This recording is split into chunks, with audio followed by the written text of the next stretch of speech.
And by the way, I was born at home, not in the hospital. All of us, yeah. I had three brothers, but they're all gone, but we were all born at home. The war started really in 1940 when the Nazis occupied the Netherlands. And how my parents managed through those difficult times is really unknown to me. I mean, obviously, I was too young to really realize that until maybe later on, toward the, let's say, 1944, when I'm old enough to kind of be fascinated by all the military equipment and the German soldiers marching by our apartment. I remember that a collaborator who lived in a street next to ours was on a bicycle and was shot by the underground, and I do recall my father rushing out trying to, with a first aid kit, he wanted to try and at least, be of assistance. Whether the man actually survived, I just don't know. But anyhow, I do remember that. And then in 1945, so in 1944, the Allied forces have an attempt to get to the bridge at Arnhem. You may be familiar with that movie, A Bridge Too Far. And what happened is that the Dutch Railroad started a strike in sympathy with the Allied forces. And the Germans obviously didn't like that, and they decided that they were going to punish the western part of the Netherlands by holding back all the food. And so my father, in one way or the other, managed to get a man who had delivered potatoes to the west. He managed to arrange for us to be taken to the east, to be with his sisters, both of whom lived in Zwolle and Hardenberg. These are two places in the east. And so in an open truck, midwinter, we were transported. It's not, Holland is small, so it was maybe 100 miles or so, but cold. And the oldest of the four of us was dressed up as a girl, because at the various checkpoints, the Germans, if they found a boy of that age, would pull him off the truck and put him into the German, the Hitlerjugend, the youth army. And so the last part of that winter, my father was completely alone. He couldn't move. He had to hide more often, as the Germans were having these razzias. And we had actually had a pretty decent time with the aunt and uncle in the eastern part. And let's see now, at the very end of it, so this is in May of 1945, the Germans capitulated. And we were in Zwolle, in the house, and we were told that all the curtains had to be drawn because the Dutch underground didn't want to have people watch what they were doing to the collaborators. Well, we were kids, and we decided this is too interesting. And so we opened up peeked out and saw them being essentially rounded up like cattle. It was very brutal. Mm. And then later on, we handed out flowers to the Canadians who were actually liberating the city. And we stayed a little longer. I think we stayed through June. And in the meantime, we have these drops of food by the Allies to the western part, because, you know, several 100,000 people in the West died because there was no food. Starved to death. Yeah. So we escaped all of that, thank God, thanks to my father's family. And so we go home, and then we end up going to school, elementary school. We all went pretty much to the same school. My father had made some acquaintances in England through the bank. And he was a banker? He was a banker. Okay. And a couple of them, Ann Andrews and Dora Price, were friends of his, and he was in touch with primarily, I think, Dora. And at the end of the war, he said, you know, Dora, could you please send us, for instance, some tires for our bicycles, because they were all taken by the Germans. And then she gets back and says, I'm terribly sorry, but they're rationed here as well. I can't send you any. But what I can send you is some cloth. And so a quarter of a parachute arrives, silk, and my mother made pajamas for all 4 boys, so we were all in green. In the parachute green, you know, it's silk, it's beautiful stuff, so it was first class. My youngest brother was 2 years younger, and so we went to the same school, and after school we went to high school, and he decided to go to nautical school to become, he wanted to be a captain of a ship. And so we didn't see him for a long time, because he would be on so-called coasters, small ships that would sail from, say, Rotterdam or Amsterdam to England, Scandinavia, the Baltic states, but no major oceans. And that doesn't happen until quite a bit later. Yeah. What did you decide to do yourself after high school?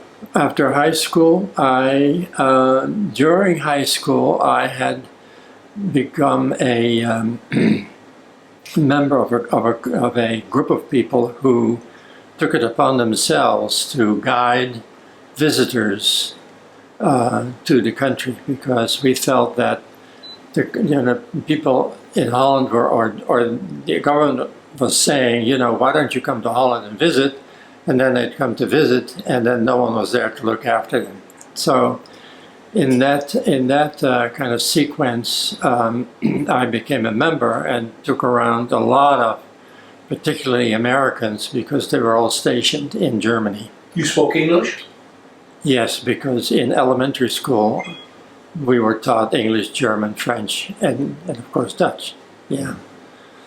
So in that, as a part of this, I got to meet as I said, quite a few people from the United States, and it was always a very interesting experience. It's not just exclusively the United States, also from people from Australia and England, but the Americans kind of stood out. One of them was so thankful, he said, have you ever flown in an airplane? I said, no, I haven't. You know, how would I have? Anyhow, he said, come with me. So he took me to a small airport near The Hague, and he said, I'm just going to rent this little Cessna, and I'm going to give you a nice tour of the city from the air, which was very nice, a nice thing to do. Farmers, a lot of people from the Netherlands left and went to Canada, the United States, New Zealand, Africa, and so on. And let's see.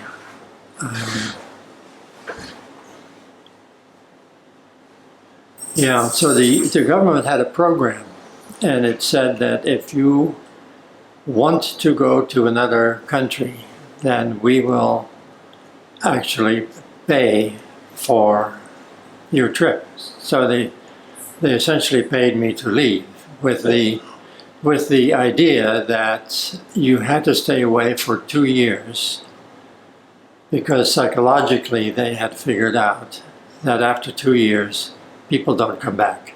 They are well established in their new place. And so I would assume that my brother went to Canada in 1959, a year later, and I bet you that he probably made use of that program as well. So it was a paid departure. And the reasoning was that they felt that if we do this now, we don't have to look after him when he gets old. So thank you. Now, Yeah. Pam said something about you, how much money you had when you went or left? $25. $25. Yeah. That was all. And then you came back for a visit. Oh, I went back several times to go and to see my parents. And I had, of course, then worked in the bank for quite some time. And so, well, it took 4 years before I had sufficient money to go back. Anyhow, I met, in that context, I met a minister, Stuart Johnston, from Canada, who said, if you ever want to come to Canada, let me know, and I will sponsor you. And then later, I met a mathematics professor from the University of Wisconsin, who said the same. He says, I'll get you a scholarship. So then at some point, my father is working in Rotterdam, and he meets a new director who happens to be someone who had spent some time in Canada. And he brought his secretary with him. And he said, you know, if you want to come to Canada, let me just make some arrangements so that when you arrive, at least you have a place to work and stay. And so it became kind of a combination of them and Stuart Johnston. So when I arrived, kind of an interesting story, 17 hours, flight from the Netherlands. At that time, it's a propter of an airplane. Landing first in Scotland, then in Newfoundland, and then at Dorval in Quebec. And so the interesting thing was that I had to get to the train station because I had to go to Toronto. So I went to the train station by bus, and I arrived there, and I said, I want to make a phone call to Dr. Stuart Johnston. And at that time, there were women there that were handling all the phone calls. And one of them said, do you have $1? I said, yeah, I have $1. So I gave her a silver dollar, and she said, I'm going to call. And he says, I'm going to make it a person-to-person call, because if he's not there, I can get a lot of information, but you won't have to pay for it. So that's what she did, and she said, no, he was not there. In fact, he is going to be on the same train that you're going to be on when you go to Toronto. And he said, and I know this because I kind of got this information from his wife. So that was all good. So I paged Dr. Johnston. It took a long time for him to show up. And later he said, I had been to a convention, a Bible convention in Montreal. And afterwards I'd gone to a pub and I'd had some whiskey. And he said, I didn't know who was trying to get a hold of me, but it could have been one of my parishioners. And I didn't want to smell like whiskey, so I had to go and get some coffee. Anyhow, I traveled with him to Toronto, and then his uncle picked me up and picked up Dr. Johnston and took me to the western part of Toronto where they lived, and And so I said, you know, I need to have a place to live. That's okay. We have a room here. Stay here. So the room was taken care of. The next day, I went to the headquarters of the Imperial Bank of Commerce, and because I had a letter from them saying that if we have a position for you, so I talked with the manager there, and he said, "Where do you live?" He said, "On Constant Street near Roncesvalles." He said, "Okay, I'll tell you what. There is a branch on the corner of Roncesvalles and Queen. And I'm going to assign you there so that you don't have to buy a car." Wasn't it very thoughtful? So I spent some time in the bank, not terribly long, but long enough to kind of get the hang of things and to learn the language better. Yeah. This is in the 1950s? 58. Yeah. Yeah, I left in 58. September 11th, 1958. How did you wind up getting to the United States? I had been teaching in a small town in what I say is northern Ontario, in kind of at the edge of the Arctic watershed. So it's way up there. And I had kept in touch with Larry Wallstrom, the professor of mathematics in Wisconsin. And I decided, well, I might as well go, if I want to, increase my education, I'd better get on it. And so I wrote to him, and he said, "Please, I have you can come and stay with us, and we have a scholarship for you." So given my background, my Dutch high school diploma and the certificate I had from the Toronto Teachers College, it took me three years to get my undergraduate degree. And what was your undergraduate degree? In fine arts. Fine art? Yeah.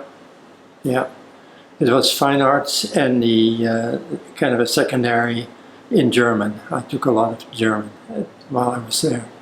There was a large German population, Wisconsin. So, yeah.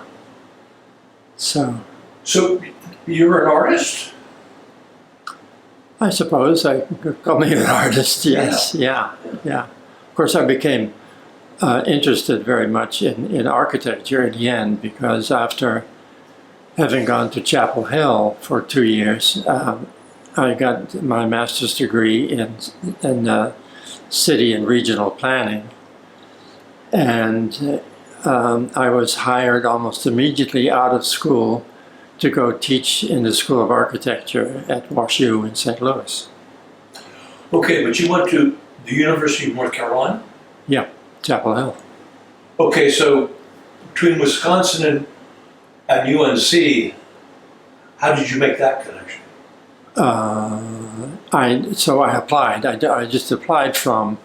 In fact, the person who encouraged me to go on was the person who taught me a lot of weaving and some drawing. And her name is Signe Ortiz. And Signe said, why don't you go ahead and you should really go to Cranbrook. You know what that school is? Cranbrook is near Detroit, and it's a very well-known, very reputable school for the fine arts and architecture. So I applied there, but I also applied to North Carolina. As it turned out, the tuition at Cranbrook was so high that I couldn't afford to do it. I did get a scholarship for North Carolina, but little did I know that if you do well during that first year in Cranbrook, they pay for the rest of it. But I didn't know that. No one told me that. Yeah. Anyhow, yeah. So at Chapel Hill, I got to know an architect who was in the same program with me. Interesting name as an architect. His name was Jim Klutz. Klutz? Klutz. and he had a practice near Salisbury, North Carolina. And he said, I have a very good friend coming from WashU, Les Lasky, and they're looking for faculty. So I met with Les Lasky, and soon I had a ticket to St. Louis in my hands, went to St. Louis and stayed there for a couple of years to teach in basic design in the School of Architecture. And from there, I taught again a little bit at North Carolina and also at Syracuse, and eventually the person I had worked with at WashU, Bob Vickery, invited me to come to Virginia. He was changing the so-called 5-year program to a 4-2 program. And that was a program that was initiated by WashU. So I came here and retired 33 years later.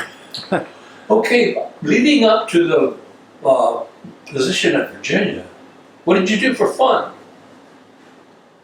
What's that? Can you define that? I made a lot of furniture. I was very busy doing, for instance, I made this. There's stuff where else? Oh, the table, yeah.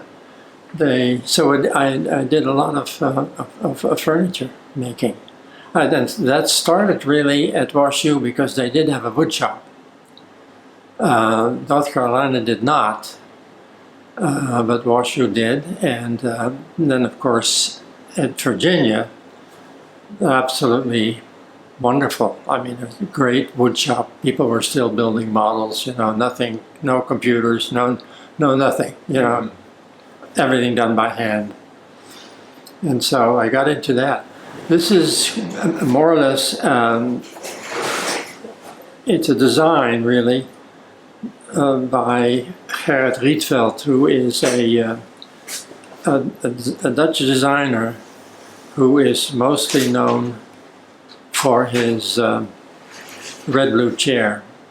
And if you look up a red-blue chair, Rietveld, it's right there. It's a very well-known piece of furniture, and so I became kind of intrigued by that, and so this is really after his so-called cut design, and I decided that it would also be nice for children. So there's a smaller one in the other room, and then I did a lot of his designs for outdoor, the chairs and so on, benches, the whole bag of tricks, all actually in Virginia mostly. Yeah, it was fun.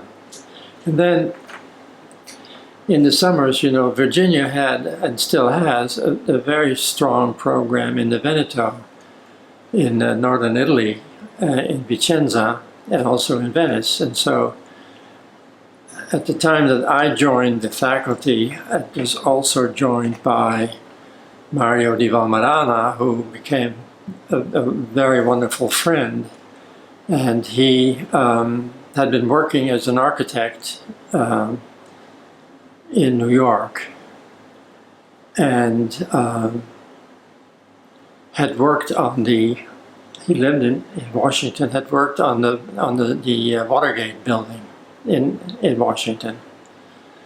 And he was recruited by Freddie Nichols, a historian, and so he and I, or he mostly, decided to establish a program for our students. And his family, Di Valmarana, comes from a little town called Valmarana, which is outside of Vicenza.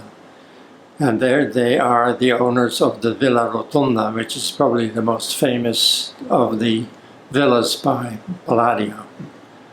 And so for many summers I spent with him going around in Italy with students. It was wonderful. So you basically became an architect. Well, I never of course trained as an architect, but it's not that difficult to kind of get a hang of what you need to know. Mm-hmm. And so I really had a wonderful time with these beginning students, teaching them simple buildings to make, just for them to get used to a program.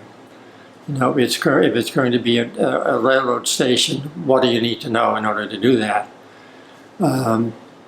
And so I did that, as I said, for a long time, and eventually also taught some fourth-year students. And the last class that I taught there was all women. When I came in '72, very few women. And that all changed over time. Yeah. And so when at the end of my career there, which was in 2005, the last class was all women. And they were good. They were good. Yeah. Yeah. So you were at UVA for 33 years? Yeah. Yeah. How did you two meet? How did you and Pam meet? We met on North 1st Street in Charlottesville, in the historic part of downtown. And Theo was one of the founding members of McGuffey Arts Center. And he and his first wife had a studio there. And he would go to Vicenza. And I was living in New York at the time, but coming to visit my father. And then eventually they separated and divorced, and we started a relationship after that. And we've been together for 38 years and have renovated many kitchens, many homes. He has. We've moved multiple times based on interesting connections. And Theo has built 2 homes from scratch. His talent really, how widespread his talent is. So you were married previously, I didn't know that. Yes. And Terry, she left for New York, and I think I'm not in touch with her at all, but I believe she is living in Canada. You said you've lived all around, but here Orange County is your resting place, right? Yeah. This is where you have come to roost. That's right, exactly. Yeah, and it's all worked out very well. Yeah, just to get back to what you said about China, we had a historian on the faculty, Yun Shen Wang, and he came to me one day. I guess it was at the time that I was actually in charge of all the programs abroad at UVA. And he said, I know of Mario's program in Vicenza. Why don't we start a program in China, in Beijing? And so I said, why not? And so he and I and Ron Dimberg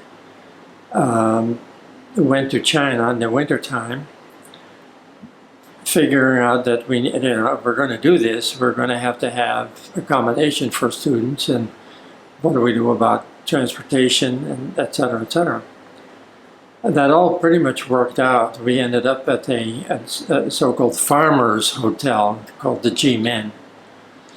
And we stayed there, and there was a little bus that took us around to the various important places in Beijing itself. And the wall, of course, we went to the wall, and the what else? Temple, all kinds of temples. It was wonderful, but it was cold and cold. And so we decided to go ahead and do that. And so in the springtime, the first group of students went to Beijing, and I went to see them. And at that point, it was hotter than hell. It was awful, but nevertheless, I had a good time there. I think I lost a lot of weight that day or that trip. I just, there wasn't that much.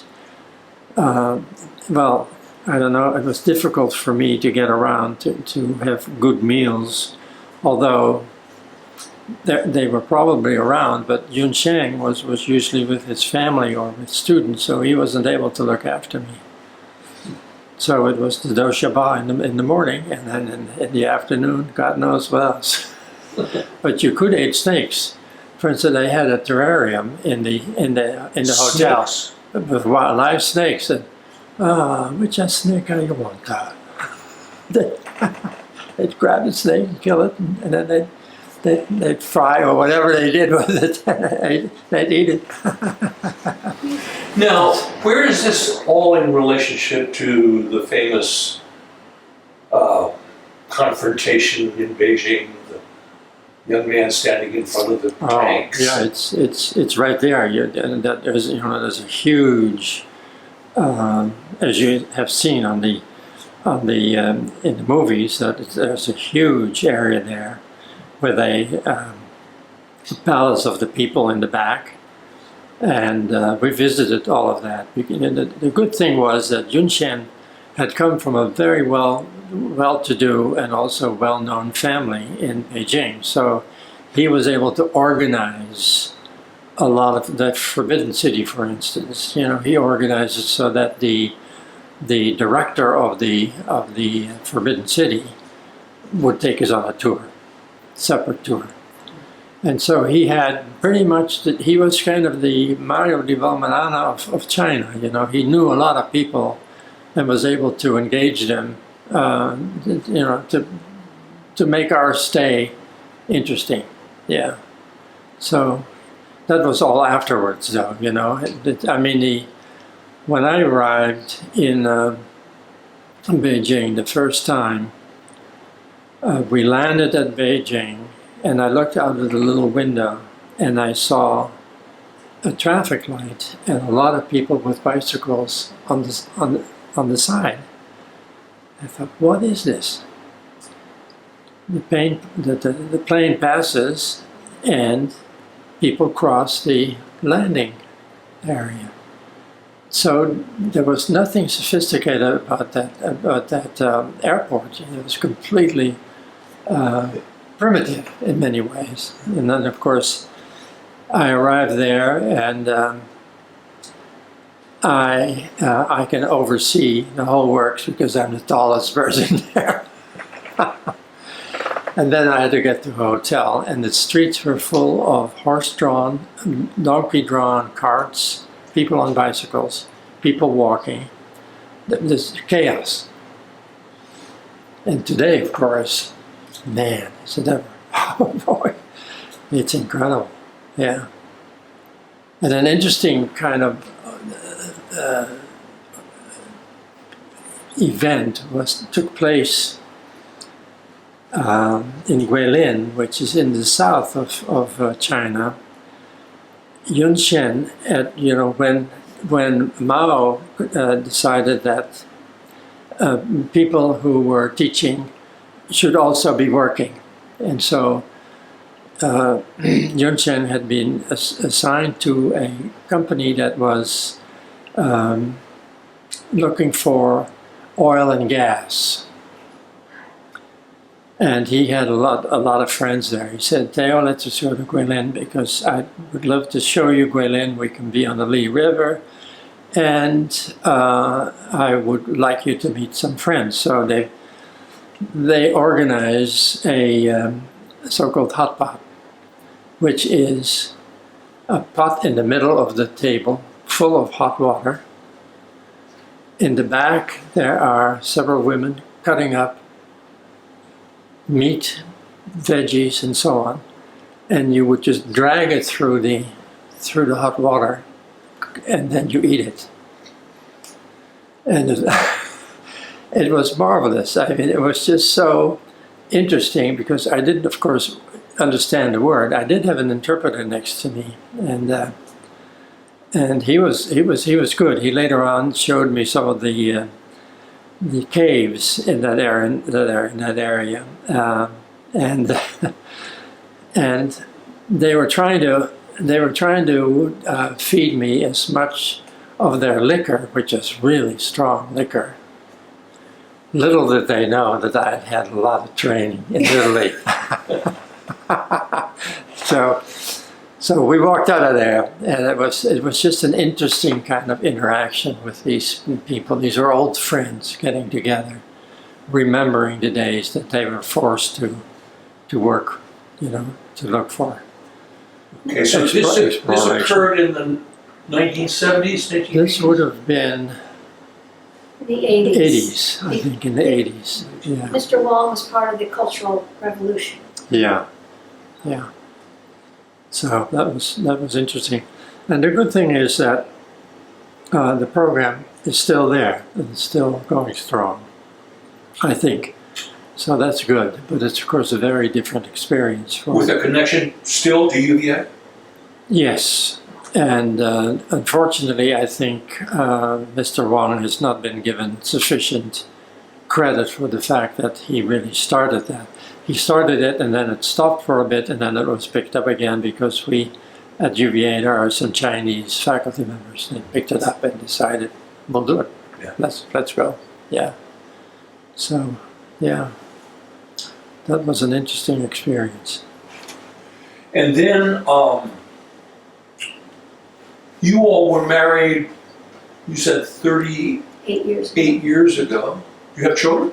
Nope. My brothers had all the children. I thought that was enough. Yeah. And you've been living in the Gordonsville area how long? Oh boy. We were on Market Street for what, maybe 10 years? So around 2000. Yeah. Since 2000, that sounds right. I think Yeah. that's around. Yeah. Good number of years. And before that, of course, in Charlottesville, because my and Pam's association with UVA as well. Yeah. Did you ever have any close calls, accidents, illnesses that? No. I always stay clean. No. It was interesting. Yeah, you remind me of the conversation my father had. He had some researchers from the University of Amsterdam come, and they wanted to know how it was that he lived that long. He became just a day short of 100. And so we had a conversation with him. And at the end he said, I've got 2 sisters that are quite nearby. You might want to interview them as well. Well, how old are they? Well, the one is 95 and the other one is 96. No, too young. Too young. So my father willed his body to the University of Amsterdam for research purposes. Yeah. He was a good man. I got the impression you put together a book. Yeah. Is that the book behind you? Oh, this is what my father did. My father was a very good person to keep things, as in fact I have kept things as well for a long period of time. For instance, I just recently looked at a letter that was written by I just lost one of my brothers, and what I did is I translated. This is it, because my father had kept a lot of correspondence even during the war, and much of it on very thin paper. And he had given that to me one time. He says, "You take all of this," and so I kept all of it here, and I started to translate practically all of it. And then one of my nephews in the Netherlands was very interested. He said, "Why don't you give me all this information and I'm going to make it into a book." And so this is the book.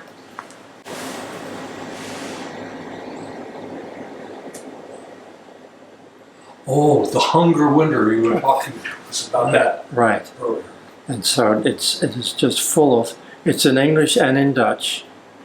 It doesn't have very many pictures, but here is one of them that is kind of interesting, and that is the dropping of food to the western part of. So yeah, so these are all letters that were written by my father or my uncles or friends. And these are the letters that come back from Dora Price telling us, sorry, you know, the tires for bicycles are all rationed. Now, later on, when you were living in Charlottesville and pretty much settled in this area, did you have any hobbies, things that you would do on the side that had nothing to do with architecture or not? Oh, you know, I started off actually early on by assembling. Are you familiar with Heathkit? Have you ever heard of that? Yeah. Those are kits that were produced, and you could make an amplifier or a receiver. So in Holland, I started doing that. Oh. Yeah, and I built a lot, actually quite a few of them also in Canada, and made cabinets for the Canadians, and hobbies. Trains? Trains, yeah, I have a pretty vast collection of HO trains. Oh. Yeah. Do you have a setup at home? It's set up, but it's in disarray at the moment. But yeah, I have, you know, probably something like 20 engines and maybe well over 100 cars, all passenger, because, you know, I've always been intrigued by that. That's been fun, and I've spent a lot of time, doing that. Yeah, yeah. And other than that,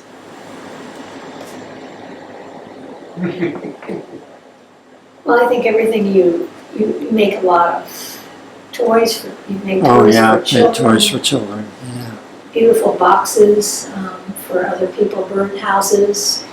We both have entered competitions and won some awards for collaboration we've done for, I guess, sculptures, wooden sculptures, dog houses he's built with furniture embedded in it, and just whimsical things. Yeah. Yeah. You're always busy building something or creating or Making something, yeah. he's designed multiple I don't know, cards and anything that has to do with calendars. Some graphics, some kind of graphic design using photographs that I've taken. And over time. photography, Theo. Hmm? Photography, that's And my pastime photography, years. that's true too, yeah. So, Well, I missed asking you anything. Is there anything you wanted to add? let's see now. You reminded me of something. Children's toys. No, about making things. And this is kind of a nice thing, I think, that I did. My Canadian brother died some years ago, and I made a very nice box for him for his ashes. And that went to Canada, and his wife liked the box so much that she never buried it. I said, this has to be buried, you know. No, it's not going to be buried. She still has the box. And so he's buried up in near Cherry Valley in Oh, Canada. so he's not in the box. Yeah, but he was in the box, but she took it out. It was probably within a Yeah, sure. metal container. She took that out, and then he was buried in this small cemetery, and she kept the box. She said, it's too beautiful. And you made one for Dad. And I made one for you, for her father, yeah. Well, you know, I was educated in a country where the arts are very honored, you know. So many well-known artists actually came from the Netherlands, as you're well aware, you know, from Van Gogh, Rembrandt, God, the list goes on. And even in elementary school, the halls were all decorated with replicas or duplicates of Dutch masters. Wow. Yeah, so it was always in your face. And it's a highly organized country. It has to be because it's so densely populated. And when I left the Netherlands, there were 10 million people living there. 17 million today. People, well, it's a lot of refugees that came from Poland, from Turkey, from the Balkan states, and Italians, all just escaping. And before the war, a lot of Jewish people came to the Netherlands, and again, there are stories there that, well, maybe that's a kind of a fun story to tell about. So my father's working for a bank, and so there comes a new bank director, and he's German. Comes from I don't know where he's from in Germany, but his name is Walter Philipsen, and he says, Mr. van Groll, I want to know a little bit more about the city of Amsterdam. Why don't you take me on a tour? So my father said, I'd be happy to do that. So he walks around and actually doesn't do any talking at all. Mr. Philipsen, Walter, says, oh, this building was built in 1672 by the family of so-and-so, and that building was actually built a couple of years later, family so-and-so. At the end of the tour, my father looks at him and says, Mr. Philipsen, how do you know all this? He says, I don't, but no one looks it up. So you made it up? I made it up. Great story. So if you were going to give the younger generation some advice, what would you give? What would you say? That's interesting. It's we're living in a very tough time at the moment, and that is clearly, has its imprint on younger people. I would say that, the idea is, as far as I'm concerned, this too will pass. And you have to start thinking about what you want afterwards. Because this man ain't going to be around forever. So what is it that you would want to strive for, given the fact that there is going to be change? And you're not alone. There are lots of people who will help you, and just stick with it. Go to school. Don't drop out of school. Stay with it. It's what I tell some of the nurse aides here too. They come and talk about their education, and I keep telling them, keep going, because you are in a profession that will never die. There will always be a need for people who have the skills that you are learning. So, yeah, that would be my advice. Just don't give up, even though it's a pretty depressing and horrifying time at the moment.